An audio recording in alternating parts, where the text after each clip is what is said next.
le milieu. waaw man tout d'abord damay jaale les parents du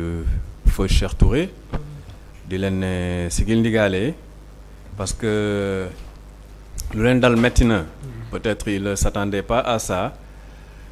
ils voyaient déjà la réussite de leur enfant finalement c'est une dépouille qui va arriver au Sénégal et là c'est vraiment ça fait mal au cœur mais loolu lu ko waral tamit il faut que les peut-être voilà du wax ji du xaw a neex tuuti parce que c'est des circonstances qui sont un peu dramatiques mais également les parents ont une part de responsabilité dans ce qui est arrivé aux jeunes il faut le dire parce que tout simplement yow mënoo jur sa doom mu ñëw ne la damay dem Ghana pour des tests mais damay dem Maroc via le Ghana pour des tests loolu noonu avec un peu de recul war nga xam ne c'est insensé parce que tout simplement Maroc est l'un des pays les plus desservis par rapport au Sénégal en termes de vol munoo def par ricochet jaar Ghana après bëgg a dem Maroc c'est pas possible donc loolu c'est un manque de vigilance un tout petit peu de la part des parents du défunt Cheikh parce que tamit nit bu ñëwee ne day yóbbu sa doom test war nga ko laaj yow tu es où est ta licence d'agence parce que c'est pas pour rien que la FIFA a instauré ce qu'on appelle les licences d'agents de joueurs certes am na ñoo xam ne amuñu licence ce sont ce qu'on appelle les intermédiaires mais un intermédiaire également forcément il travaille avec une maison boo xam ne affiliée et reconnue par la FIFA loolu déjà pour un problème de traçabilité tu règles ça parce que boo xamoon ne kii intermédiaire la mais sous couvert par telle maison d'agents de joueurs yow tey boo demee boo bëggee am fooy jooy di nga xam directement fooy dem jooy parce que tu as déjà tracé le chemin de ton fils mais malheureusement ça s'est pas passé comme ça et loolu c'est une responsabilité boo xam ne du neex a wax nag de la part des parents il faut qu'ils soient beaucoup plus vigilants quand il s'agit de laisser leurs enfants je parle même pas du sport de laisser leurs enfants uniquement pour voyager ou bien pour aller faire des colonies ou bien même des colonies de vacances il faut qu'il y ait des garanties parce que tu donnes à ton enfant à des gens que tu connais pas peut-être yow prise en charge wala état d'alerte boo xam ne mën nga ko am sa doom peut-être amaana keneen mënu ko am et loolu noonu il faut qu'on règle ce problème là coach wax na ko léegi il y a énormément de joueurs yoo xam ne dañ leen di miroiteloo un avenir meilleur après finalement ils se perdent dans le monde et loolu noonu tout simplement c'est parce que xamuñu fan la ñuy dem xamuñu exactement kan la ñuy teg seen ban loxo la ñuy teg seen doom et loolu noonu il faut que tamit je lance un appel aux parents des jeunes footballeurs là qui aspirent à décrocher des contrats pro d'être très très très très vigilant bu Papa Lamine ñëwee ne la sa doom dama koy yóbbu tel pays hein entoure-toi de garanties par rapport à son travail s'il est agent qu'il te montre les papiers officiels de son métier s'il est intermédiaire il est affilié à quelle maison d'agents de joueurs pour au moins au cas où nga mun a am la traçabilité de ton enfant et aujourd'hui le défunt Cheikh il a fallu l'implication de l'État du Sénégal pour qu'on puisse avoir une certaine traçabilité ou bien pour qu'on puisse avoir certains éléments de sa mort parce que tey bu nekkoon État du Sénégal taxawul doomam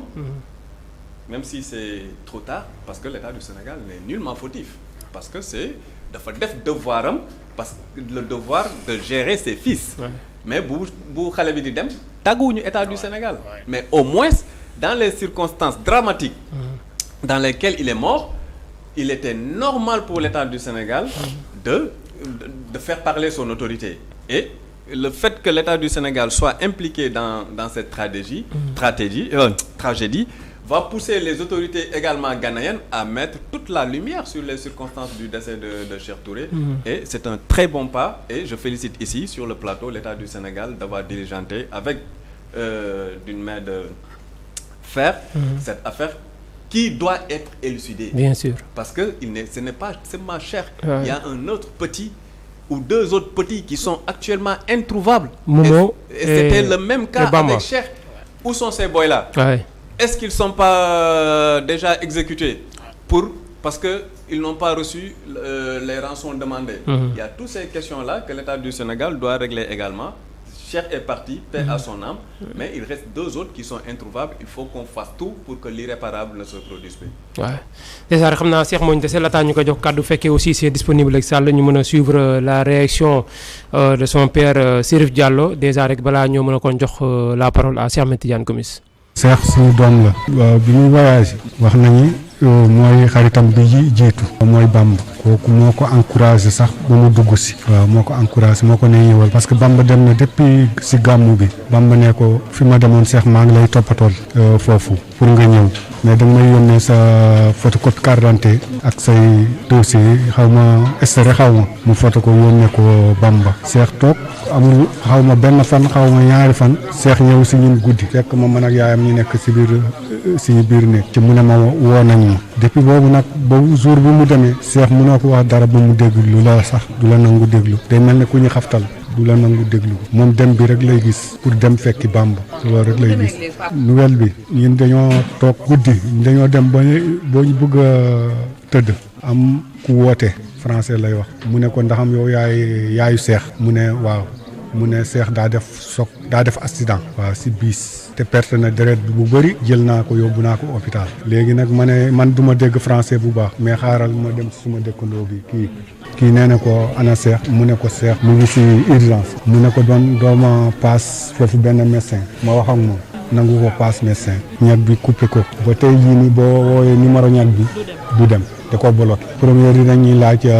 500 000 waaye yaayam dem lijjanti ko numéro boobu boo ko dugalee xaalis bi Burkina lay dem kooku moo koy récupéré dem jox leen ko xam naa léegi daal lu ñuy ñaan waajur yi ku nekk na surveiller doomam parce que lii wóoratul sa doom day ñëw bugg a voyage bu la waxee rek yow nga gëm li mu wax affaire yi da nga ko war a topp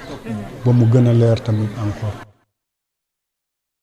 moom mooy waajur kon bu góor bu Cheikh Touré déjà kon ñu remercier bu baax a baax suñu correspondant bi la kon di Théodore Semedo moo demoon donc recueillir information yi donc foofu si yëmbal Cheikh Ahmed Tidiane Gomis déjà déglu nga waajuram lu mu wax déjà si affaire bi donc plus jamais ça quoi au Sénégal. bon mais xam nga déjà déglu naa coach. Pape Faye li mu wax rek moom moo ci nekk milieu bi dafa doy waar. dafa doy waar. lu tax mu doy waar mooy que lii du tey rek. coach Pape Faye mu ngi koy wax lii du tey. Pape Lamine bu dee mu ngi fàttaliku Pape Lamine yaa ngi fàttali bi ñuy nekk Walf Sport demoon naa fi Maroc ànd ak Jaraaf. bindoon naa dossier bu mel nii à Walf Sport booy yi ma fekk fële à Casablanca ci marché ba mais booy yooyu agent yi dañu leen jël fii yóbbu leen dugal leen ci hôtel. après daw dem seen yoon bàyyi fa booy non loolu moo am au niveau de Casablanca boo demee Casablanca temps yi passé y a un agent qui m'a appelé ak joueur ay joueurs ñu ne ma gis nga li ngeen di wax doo leen Gomis da nga war a ñëw fii Turquie nga xool li fi xew y a des gosses là-bas qui trimballent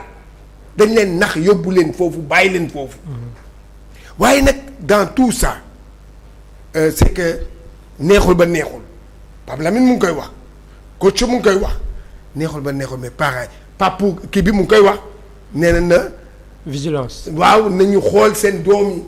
parce que tamit man mënumaa comprendre xale bi ci club la nekk nañu bàyyi club yi ñoom bu dee ay affaire voyage nga xool bu dee club bi la au moins yow am nga interlocuteur bu sérieux club bi waaye déedéet dañuy bàyyi club bi agent bi ñëw wax leen leneen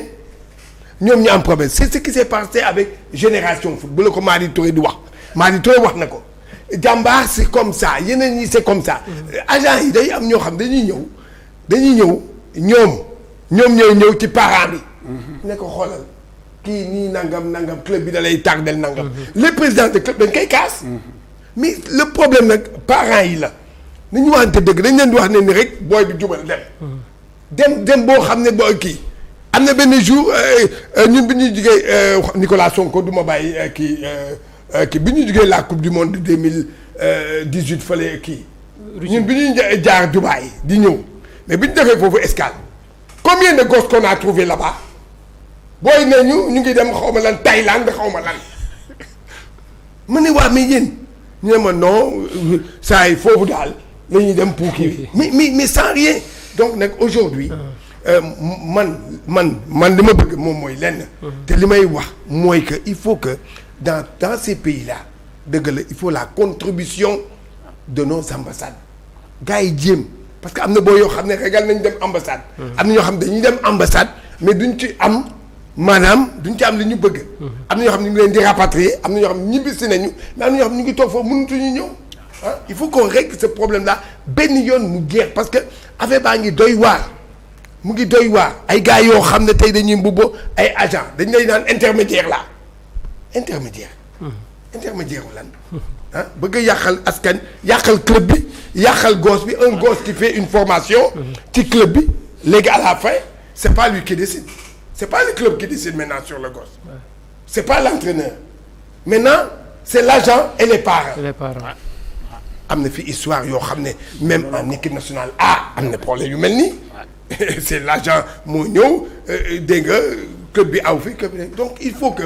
lii nekk na loo xam ne alerté woon nañu mais tey ji rek feeñ na il faut ñu régler ko mu jeex il faut que ñu régler ko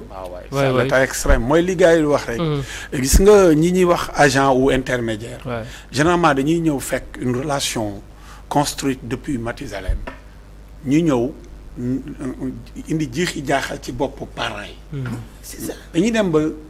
dañuy fekk une relation un club un président un entraîneur ñu ñëw dugg ci diggante boobu promettre ñële loo xamee ne ni yàlla xam na ne nekku ci parce que agent de joueur mooy li nga wax léegi Pape agent de joueur alors du ku nekk mooy agent de joueur déjà tu passes ton examen pour réussir ko tu es dans le football bu fekkee doo agent de joueur aussi même bu fekkee da ngay liggéey ak benn agence wala da ngay liggéey ak benn club mais comme tu dis dafa war a am traçabilité yow li ngay wax war ngaa ñëw indi licence boo xamee ne ni tey boo naree yóbbu nit mun nañu wax ne kii kat licence sama ngi nii tel joueur la yor wala tel joueur la yor mais non ñi ci nekk yëpp alors ñoom ñooy ñëw fekk ay nit ñoo xam ne yor nga leen depuis bi ñuy xale ñu dugg seen diggante ni ñuy duggee seen diggante généralement alors dañuy ñëw neexal sax parents yi de l'argent ba pare ñu ne la nag xale bi buy war a dem fan nga mës a gisee xale bu war a tukki ñu naan la jox ma de l'argent pour ma yóbbul la xale bi dans le milieu du foot mais si tu es bon au foot t'as pas besoin de payer de l'argent mais wallahi xale bu baax nii mën a football mais non nit ñi ñoom ñooy investir ci yow pour nga dem au moins defi test mais parents yu bëri arnaqué nañ leen mënuñ ci wax mais maintenant nag il est temps l'autorité sportive jël ay mesures daal di assainir le milieu du sport d'une manière générale d'accord franchement il est temps d'accord en tout cas kon foofu la ñuy fermer chapitre bi mais itam di profité aussi di jaale Sidi Diakhaté moom it nekkoon joueur donc si niveau ASEC